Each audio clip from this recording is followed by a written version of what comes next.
Joined by Frank Fanning here at Cantine Field, home of the 2019 PGCBL All-Star game. Mr. Fanning is the general manager of the Jamestown Jammers, who will be back in the PGCBL in 2020.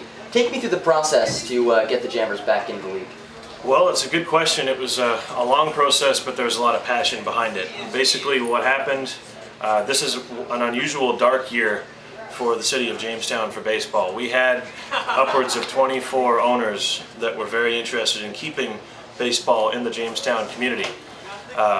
Dietrich Park, used to be of course in this league, is still going to be the setting of baseball in Jamestown, but we had a lot of people get together, a lot of people make financial commitments, and a lot of work done with Mr. Julian in the Perfect Game Collegiate Baseball League, and we are officially, there was a transfer. There was a lot of legal stuff, a lot of paperwork. You guys are probably Penn State students, know about paperwork. So a lot of things were done in order for us to take the field in 2020. But I guess to summarize it, to make a long story short, there was a lot of passion behind this effort to bring baseball back to Jamestown, and we're just excited to be coming back. And why do you feel that it's so important to bring a team back to Jamestown?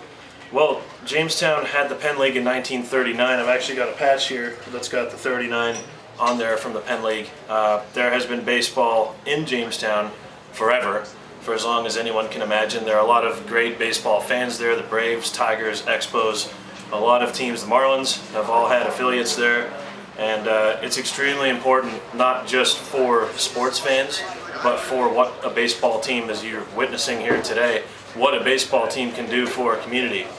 Community involvement, just little things, you know, from having a mascot show up at a Little League game to, of course, having a full-out fundraising program where you have not-for-profits and little leagues and such making money.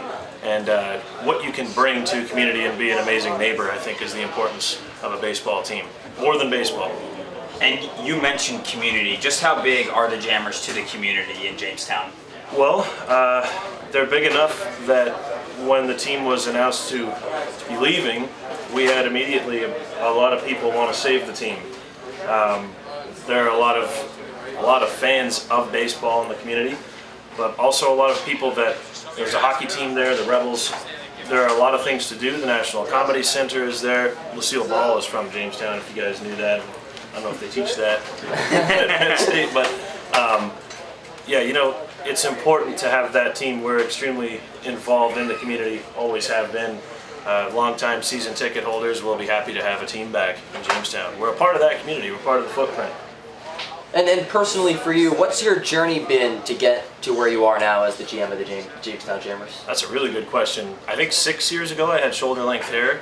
I was playing in a band in Canada. I was a guitarist. I still have a check that arrives for 42 cents every 6 months.